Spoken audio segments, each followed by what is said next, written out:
Good morning, ma'am. Good morning, classmates. This is the collaborative effort of Group 6.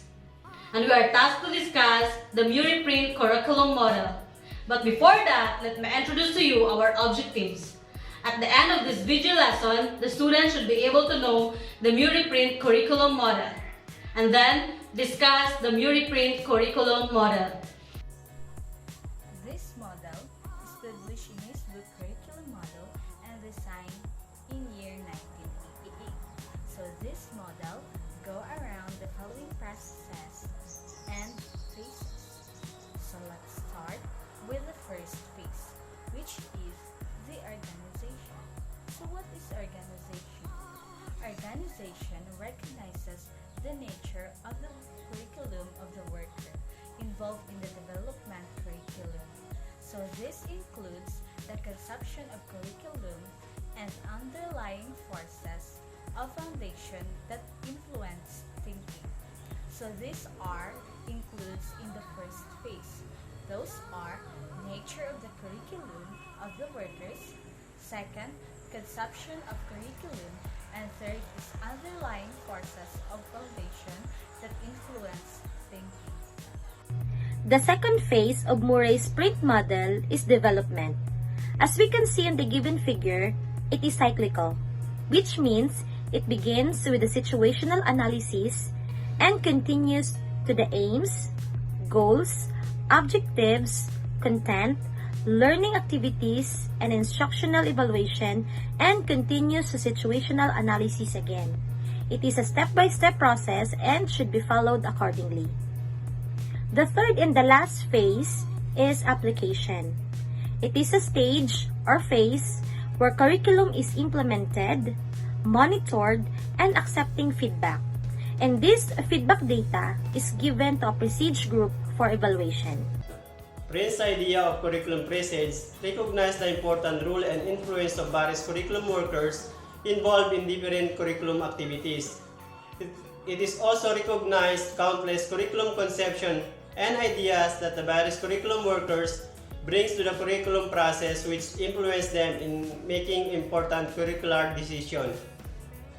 The inclusion of instructional evaluation makes curriculum development model unique.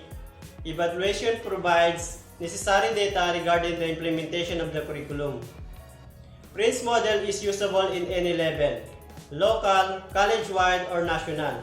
It is also very practical to apply this model in the Philippine setting. The model gives impression that curriculum presage has no direct effect on the relationship with the situational analysis.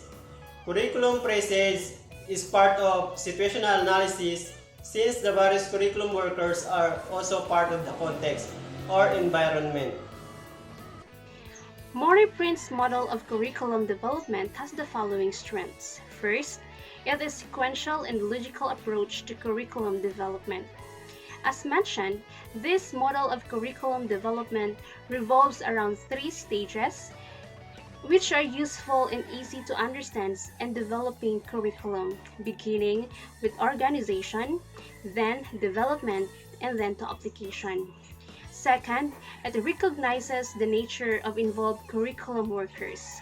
As mentioned in Phase 1, curriculum workers are organized for their conceptions of curriculum and the forces of foundations regarding their thinking of curriculum. Third, it embraces the principle of cyclical and dynamic model. The principle of cyclical model starts with situational analysis, then to formulation of themes, goals, and objectives, before the content, learning activities, and instructional evaluation, while principle of dynamic models is seen in the process outside cyclical model, implementation in monitoring and evaluation. Now, let's discuss its weaknesses. First, it is unclear where the philosophy of the institution and philosophy of curriculum will come into play. Second, it has weak link between curriculum presage and situational analysis. And third, it has lack of contextualization of curriculum. Now, this may happen if the process starts from the national and the curriculum developed therein is handed down to local schools without the representation of the latter during the development process. The results with curriculum is foreign and irrelevant to students. In conclusion, Moray Prince's model is indeed appropriate in Philippine setting, especially with the determined strengths in this model and also addressing the weaknesses for improvement. Thank you all for listening. We hope you have learned something from our report.